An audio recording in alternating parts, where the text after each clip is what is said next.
Cette émission était une présentation d'Alimentation du Lac Victoriaville, Godet-Drummondville et Servite Shawinigan, distributeur en alimentation ouvert au public.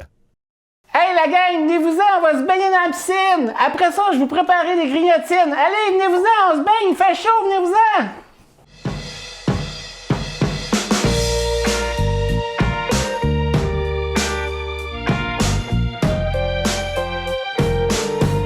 Bonjour tout le monde, ça me fait plaisir de vous recevoir en cette belle journée d'été. Écoutez, on vient d'aller se baigner, on commence à avoir faim, mon monde commence à avoir faim. Ce que je vous propose pour cette semaine, c'est des trempettes pour manger avec mes grignotines, avec les fameuses chips qui accompagnent bien la piscine. Comme vous savez, des sacs de chips, c'est toujours très populaire autour de la piscine. La première recette que je vais vous proposer, c'est une recette, on appelle déesse verte, OK? C'est Mangas qui a trouvé la recette et c'est vraiment excellent, vous allez voir, c'est un peu surprenant. C'est fait avec du chou, donc c'est comme une salade trempette un petit peu. On va la faire en premier. Après ça, je vais vous préparer une autre trempette un peu étagée avec tomate et bacon, des classiques. Tomate bacon, vous savez, les fameux BLT, on aime tous ça. Ça va ressembler à ça, mais un peu différent. Et pour conclure, la troisième recette que je vais vous proposer, c'est une recette aux deux saumons. Donc au saumon frais, et au saumon fumé. Avec des craquelins, on va se faire des craquelins avec des pains pita, vous allez voir, croustillant sous la dent, vous allez voir, c'est excellent pour tremper là-dedans. Puis ça va calmer les appétits avant de partir le barbecue pour le souper. Ça fait qu'on commence tout de suite.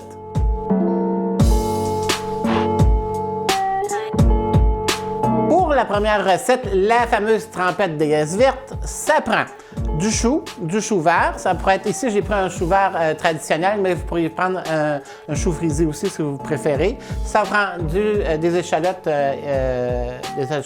aux oignons verts, OK? Du concombre frais. Ça c'est pour la partie, on va dire, trempette salade. Pour la partie vinaigrette, parce qu'il faut la faire mariner pour qu'elle ait beaucoup de saveur, que ça soit punché un peu. Ce que ça prend, c'est d'épinards. Ici, j'ai des bébés épinards. Ça prend des feuilles de basilic. Ça va prendre du jus de lime qu'on va mettre en vinaigrette. Ça prend du vinaigre de riz. Ça prend de l'huile et une échalote française. Si au pire, vous n'avez pas d'échalote française, c'est pas grave. Vous pouvez toujours mettre un peu d'oignon rouge ou au pire des pires, mettez un petit peu plus de ciboulette ou d'oignon vert ou encore un oignon jaune en petite quantité. Donc, vraiment pas compliqué comme recette. Le seul truc pour cette recette-là, c'est qu'il faut vraiment la faire mariner à cause du chou, parce que le chou, c'est un petit peu plus croquant, dur, OK? Donc, on veut que ça soit un petit peu plus goûteux, mou un petit peu, là, que vous comprenez la texture d'une trempette. Donc, on la prépare. Idéalement, c'est de la faire mariner peut-être 1 heure ou 2 à l'avance avant de la déguster. Puis pour la déguster, ben c'est pas compliqué. Je vous propose soit des nachos, des Doritos que j'ai ici, ou des nachos traditionnels, ou des fameuses nachos aussi, peu importe. Il y en a à la lime et poivre, jalapeno, etc., etc., etc. Alors donc, ça, c'est à votre guise. La recette, si vous voulez l'avoir un peu plus punchée, vous pourriez rajouter un peu de jalapeno dedans. Mais c'est libre à vous. Mais vous savez, des fois, quand il y a des enfants, beaucoup d'enfants, les affaires un peu plus piquant, c'est moins populaire. On commence tout de suite, pas compliqué. Donc, 4 tasses de chou vert que je prends, OK? Le chou vert, il faut qu'il soit coupé non pas en lamelles, mais en petits dés, parce que vous allez comprendre que quand on prend la trempette, mettons avec un nachos, il faut que ça tienne dedans. Si le chou est trop gros, ça va déborder de partout. On ne veut pas ça. Donc, les 4 tasses de chou en dés. Ça prend aussi 4 tasses de concombre épiné, non pelé, OK? Parce que quand il fait qu'il soit non pelé, le concombre va rester un peu plus ferme. Parce que s'il est pelé, si on a juste la chair du concombre avec la marinade, ça va devenir flasque. On veut que ça soit mou, mais quand même, c'est assez limite. Et en plus, il y a le côté chlorophylle qui était excellent pour votre santé. Ça va vous faire des beaux teints pour l'été. Les concombres et de l'oignon vert qu'on va mettre dedans. Ça, c'est la partie première. Maintenant, pour la vinaigrette, ça va nous prendre un petit malaxeur, blender, OK, que je vais emporter ici. Donc, on va mettre là-dedans les épinards. On peut mettre les queues d'épinards, il n'y a pas de problème, parce que de toute façon, ça va être broyé, c'est ce qui va faire la marinade, là. Donc, ça prend environ 1 tasse de bébé épinard. OK? Ça prend presque l'équivalent de basilic. Ça fait presque un pesto sans en être un. OK? Donc, on prend les feuilles de basilic.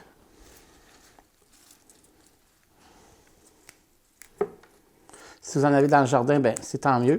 Hein? Du basilic frais, c'est toujours intéressant. Ça va pour le basilic. On va mettre l'échalote française, OK, que je vais couper en gros morceaux, parce que ça va besoin de couper fin, parce que de toute façon, avec le blender, ça va tout ça défaire. Ça comme ça. Je vais mettre le jus de 2 limes. Si vous n'avez pas d'aide, vous pourriez mettre du citron. Mais je trouve que quand même, l'amertume du citron est moins intéressante que l'amertume de la lime qui, selon moi, est un peu plus soft. OK? Donc, on va presser ça dedans.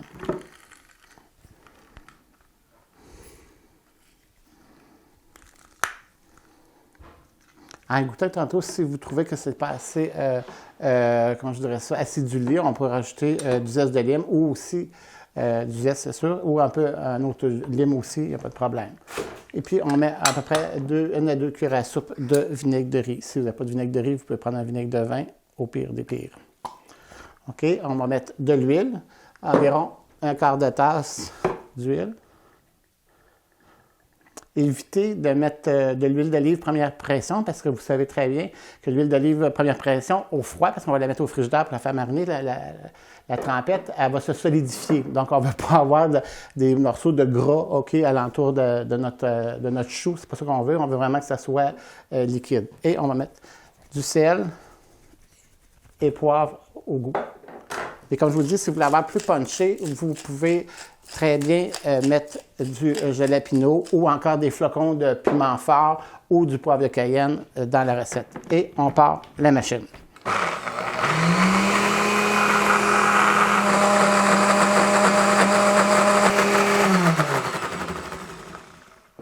Donc, une fois broyé, ça vous donne ça ici. Ça ressemble un petit peu à un pesto, vous allez voir. C'est vraiment comme une purée verte. Là. C'est ce qui va faire notre vinaigrette pour mariner le chou. Donc, on met ça ici sur les légumes. Et puis, je vais juste ressaler puis poivrer un petit peu au cas, parce que les légumes avaient pas été salés, puis ça, je ne sais pas si ça va être assez. Vous allez voir, c'était un peu comme sec, mais avec la marinade, au bout d'une heure, voilà, le chou va tomber un peu, puis ça va être super bien. C'est ce qui fait notre première trempette salade, OK, pour manger avec les chips. Vous allez voir, c'est délicieux. On va déguster ça à la fin de l'émission. Fait que là-dessus, la première est faite, on s'en va vers la deuxième maintenant.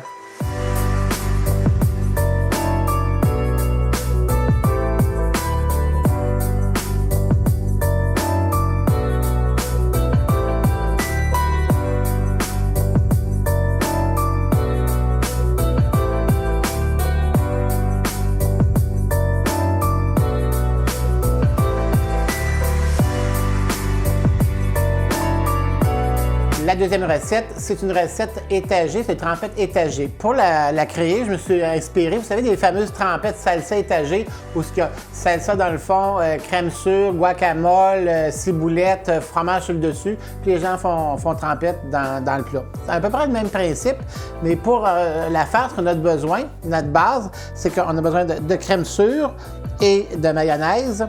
On a besoin d'oignons verts.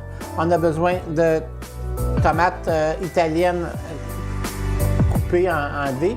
Je prends les tomates italiennes parce qu'elles ont moins de jus, sont moins juteuses, puis on ne veut pas que notre trempette devienne toute liquide. En plus de ça, quand vous les préparez d'avance, les tomates, bien, idéalement, mettez-les sur un papier absorbant. Alors maintenant, tout le jus, le surplus de jus va être absorbé. À ce moment-là, ça va faire une trempette qui va se tenir plus, non pas toute liquide ou évasée, pour ne pas dire évachée. Et ça prend d'oignons rouges qu'on va mettre un petit peu pour puncher le tout. Et pour créer notre fameux BLT, comme on disait au début, on va prendre du bacon. Ici, j'ai du bacon cuit. On les fait cuire, on les met sur un papier absorbant, puis ensuite, ça se prépare bien de la veille. Quand vous recevez, pas de problème, c'est déjà fait. Cette trempette-là, contrairement à la première que j'ai faite, c'est sûr que la première, mais vous pourriez la faire la veille, il n'y a pas de problème. Elle va être encore plus goûteuse, plus savoureuse, plus punchée. Celle-là, c'est vraiment quelque chose de dernière minute. Donc, vous préparez vos ingrédients qu'on a besoin pour la faire, mais vous la montez en dernier. Je vous dis pas peut-être 1 heure ou 2 d'avance, c'est pas de problème, mais je vous déconseillerais complètement de la faire de la veille.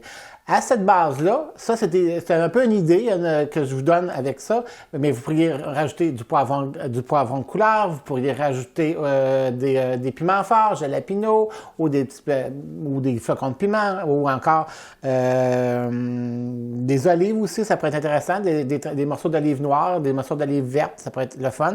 Vous pourriez mettre des capres aussi, ça serait intéressant, pas de problème. Et aussi, je l'avais oublié, pour garder, on va mettre un peu de persil vert après pour puncher la couleur. Donc, vous voyez, c'est une recette que pour vous donner des idées pour les superposer. Donc, vous ouvrez votre frigidaire, vous voyez ce qu'il y a dedans, puis normalement, vous allez faire une excellente trempette avec cette façon de faire-là pour la deuxième recette. Donc, on y va tout de suite. Je vais prendre la mayonnaise. Donc, ça prend les recettes, vous savez, sont toujours écrites sur le site d'Expressément Cuisine. Vous allez sur le site de la TVCBF et puis vous cliquez sur Expressément Cuisine et vous regardez l'émission qui vous tente le plus. Et vous descendez, c'est marqué Voir les recettes et vous cliquez sur Voir les recettes et toutes les recettes vont apparaître. Vous pourrez les imprimer ou les consulter directement à l'écran.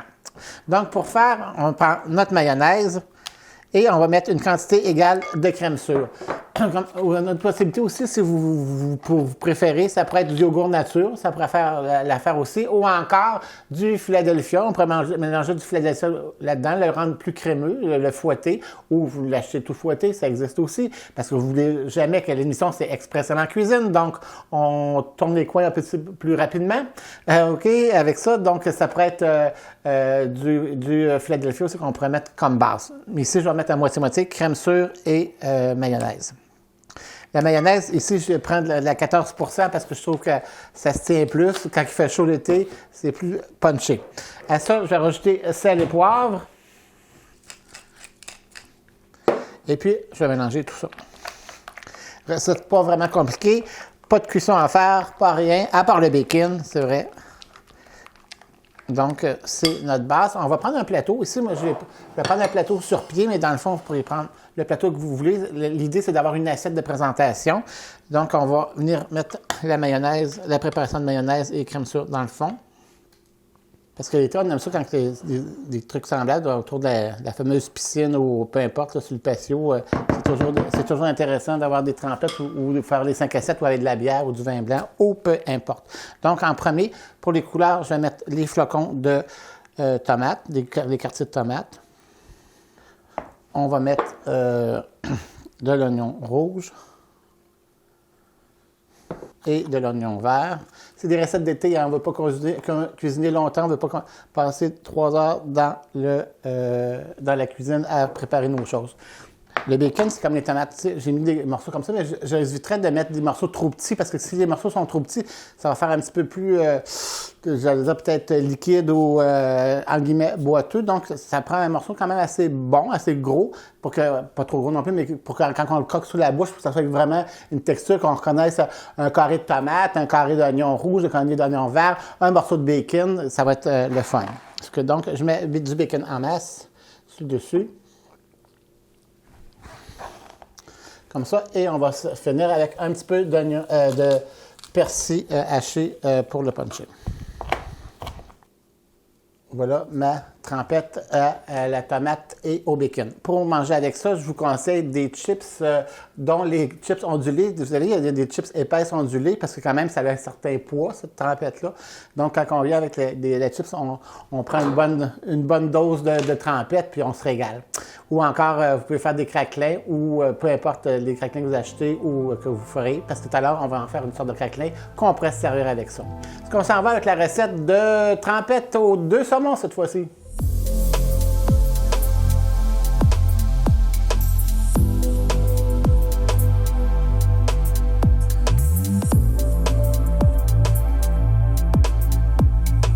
Nous voilà rendus à notre 3e recette, la fameuse trempette au saumon. Vous allez voir, celle-là est très bourrative. Il y a plein de protéines dedans, du saumon. Pour la faire, qu'est-ce que ça prend? Ça prend du saumon frais en cubes. Ça vous prend un peu de saumon fumé pour puncher un peu la trempette. Ça va prendre du céleri en dés pour le côté crunchy. De l'oignon vert, OK, un petit peu. Ou si vous n'en avez pas, au pire, vous mettez un petit peu d'oignon rouge. Et ça va vous prendre comme base du fromage à la crème et de la crème sûre. Si vous n'avez pas de crème sûre, il y a toujours la facilité de prendre un yogourt nature aussi qui peut bien faire. Il n'y a pas de souci. On peut le puncher aussi avec du zeste de citron à l'intérieur ou de lime, il n'y a pas de problème, comme bon vous semblera. On peut mettre un peu de citron cette fois-ci, vu que dans l'autre, on a mis de la lime tout à l'heure dans notre fameux chou. Et pour accompagner ça, on va faire des pitas grillés. Ça va faire, au lieu d'offrir juste des chips, on va prendre des pitas qu'on va faire comme une espèce de crouton avec, OK? Et pour le rendre un peu plus punché, un peu plus croquant, avec un peu plus de saveur, on va bien sûr le huiler. Moi, de cette fois-ci, je vais prendre de la margarine, puis je vous explique pourquoi. Parce que la margarine, avec les croûtons, ne brûle pas. OK? Elle absorbe mieux la chaleur, contrairement au beurre. Donc, ça fait un croûton qui va rester un peu plus homogène. Et puis, il y en a qui vont les huiler. Mais huiler, je trouve que ça laisse une texture un peu grasse sur le pain que moi, j'aime moins. Vous allez me dire, oui, la margarine en laisse aussi, effectivement, et c'est fait avec de l'huile. Mais quand même, ça a une petite différence. Et en plus de ça, quand ça cuit, les graines qu'on va mettre dessus pour les rendre plus croquantes vont mieux adhérer au pain avec de la margarine ou du beurre. Si vous préférez le beurre, c'est sûr que du beurre, c'est du beurre, mais pour les raisons que je viens de vous expliquer, c'est pour la raison pour laquelle que je prends de la margarine. Donc, pour le faire, ça va nous prendre des pitas. Vous pourriez prendre aussi des feuilletards si vous aimez. Ça va nous prendre un peu de margarine fondue et ça va vous prendre ici des graines de sésame blanche. Ici, j'ai des graines de sésame noir. Ça pourrait être aussi des graines de pavot. Vous pourriez mettre des graines de céleri aussi dessus, peu importe, des trucs que vous aimez. L'idée, c'est qu'on va les faire tantôt, c'est des badigeonner, les remplir de graines et les faire sécher au four pour en faire comme un craquelin, un chips pour dévorer notre fameuse trempette au saumon. Pour commencer la recette, je vais faire cuire le saumon parce que le saumon, si vous en avez de cuit à la maison, bien tant mieux. Vous pourriez faire avec un restant de saumon, c'est une façon de passer nos restes, comme diraient nos mères, pour pas gaspiller. Et donc, on peut prendre du saumon déjà cuit, mais moi, dans mon cas, j'en ai pas, donc je vais le faire cuire un petit peu. Et l'effet, cette fois-ci, par exemple, dans le saumon, je vais mettre un peu de beurre. Puis je vous explique cette fois-ci le pourquoi du beurre, contrairement tantôt à la margarine, c'est que le beurre a plus de saveur, donc ça va faire une trempette plus savoureuse. Et le beurre aussi va mieux, en se refroidissant, va vous donner une texture plus solide à notre trempette quand on va venir pour mettre nos craquelins dedans. On veut qu'elle se tienne bien, OK, avec le beurre. Parce que la margarine, oui, ça devient solide, mais ça reste mou. Ça ne devient pas aussi dur que le beurre. Donc, c'est une raison pour laquelle, quand on utilise le beurre dans certaines trempettes, c'est que ça raffermit les trempettes, ça donne plus de texture, plus de solidité à notre préparation. Je commence tout de suite, donc, avec le saumon. Je vais mettre mon fameux beurre.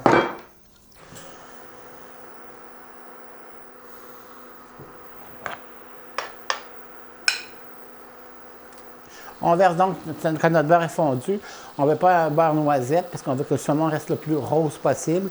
Donc, c'est juste de le faire fondre, puis de faire cuire le saumon, de le faire, si vous voulez, vous pourriez faire le pocher aussi si vous préférez, ou le faire cuire au four, mais dans un poêlon, vous donnez une petite quantité, ça va aller un petit peu plus rapidement. Donc, c'est vraiment de le faire cuire et non pas de le faire colorer. C'est pas ce qu'on veut parce que ça va faire des pigments de saumon un peu secs dans la trempette, puis c'est pas ce qu'on veut. Il y a une texture moelleuse et crémeuse à la trempette, là. Vous avez vu aussi qu'il y a pas mal de beurre. Vous avez compris tantôt pourquoi. On peut légèrement saler et poivrer notre saumon en cuisson.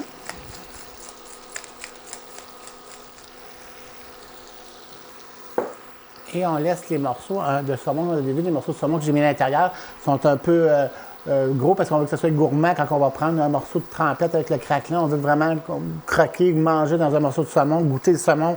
C'est ça qui va donner bon goût. Là, et de toute façon, la trempette est au saumon. On ne veut pas que ce soit haché, puis on ne veut pas en faire une mixture là, homogène. C'est pas ça du tout. Je veux vraiment avoir des morceaux pour que quand je goûte, là, que ça soit savoureux et que ça punche dans la trempette.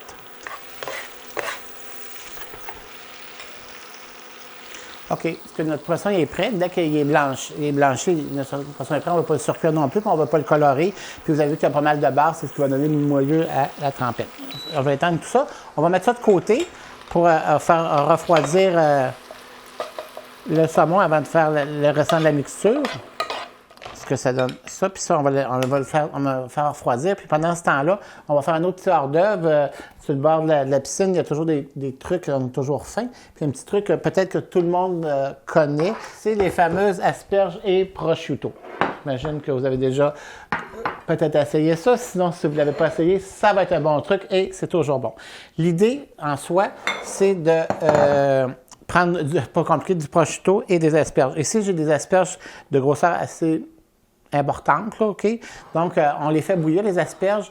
Vous les coupez le bout, vous cassez le bout, parce que la partie est trop fibreuse, la partie de base de l'asperge.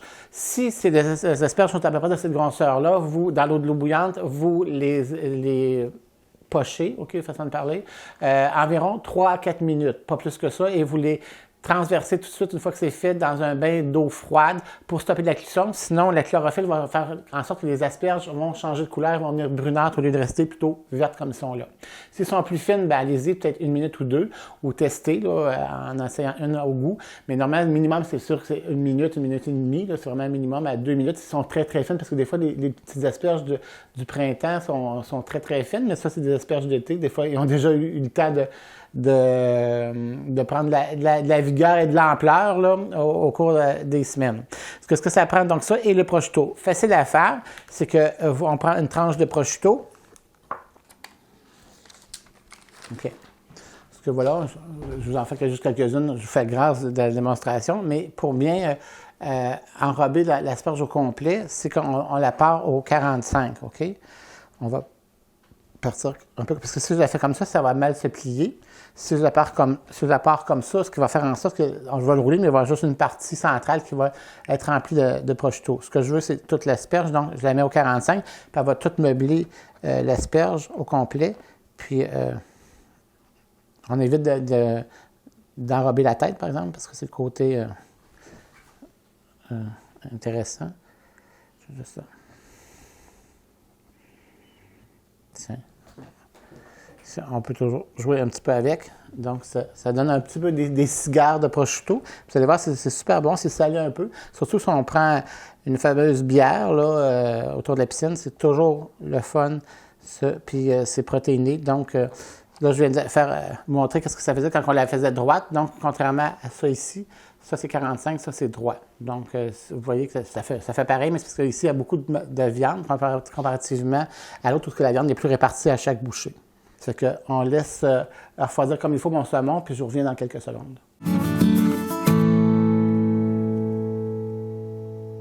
Pendant que notre saumon va continuer de refroidir, on va préparer nos pains, nos craquelins. Ce que ça prend, comme j'ai dit tout à l'heure, donc des pains pita. Ça va me prendre une tôle ici avec parchemin. Donc, c'est vraiment pas compliqué. On prend nos pains, on va les étaler comme ça ici. Puis, on va prendre, avec un pinceau, je vais prendre...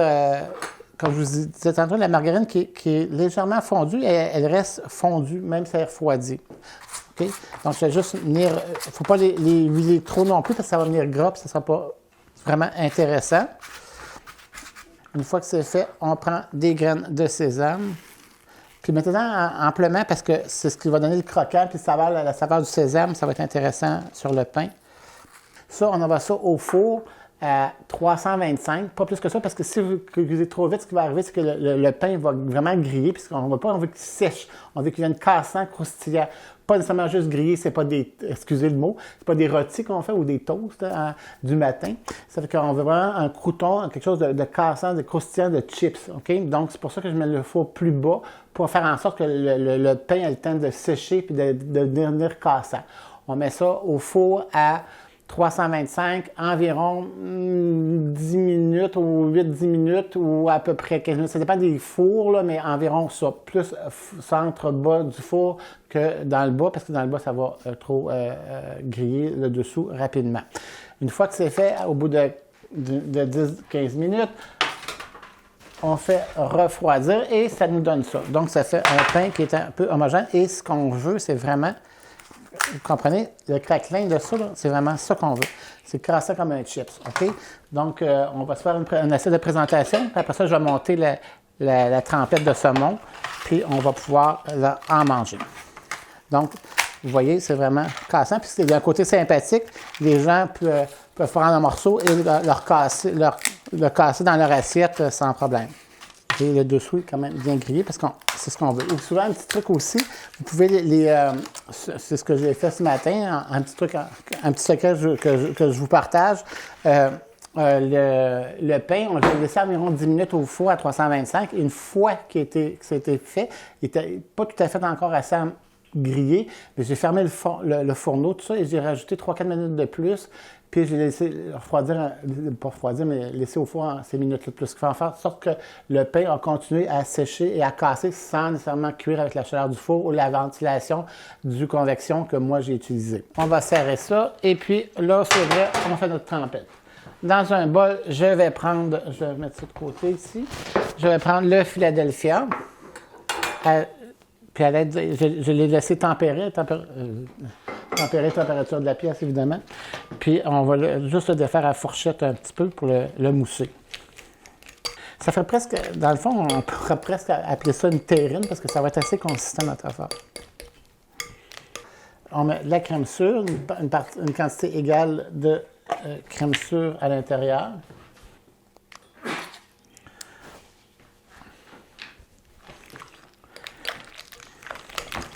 Je vais rajouter le zeste d'un citron.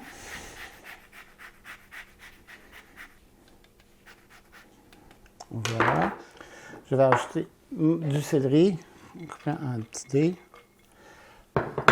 du saumon fumé et notre fameux saumon.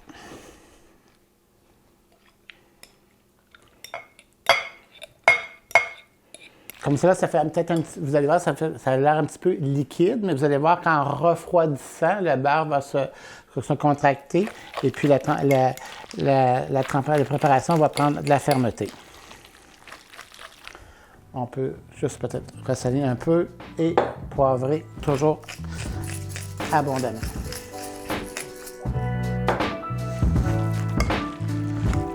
Donc, ça fait notre préparation de saumon qui est prête. On va la mettre au frigo.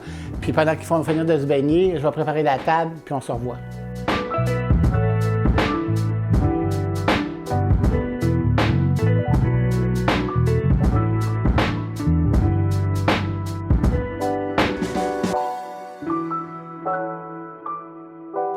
On est prêt à grignoter après notre baignade. Le résumé, la fameuse trempette, la déesse verte avec les chips. Vous allez voir, c'est délicieux. C'est surprenant, mais vous allez voir, vous allez aimer ça et c'est très frais à cause du côté limoussé à l'intérieur. Notre trempette étagée, où ce qu'on vient choisir une chips, puis on vient grignoter comme ça, c'est vraiment super bon, vous allez voir. Nos asperges et prosciutto, un petit clin d'œil rapide. Et notre trempette terrine aux 2 saumons avec nos pains pita grillés. Ce que je vous souhaite un bon appétit, un bon grignotage. Puis moi, je me retourne à la piscine. À tantôt! Bye!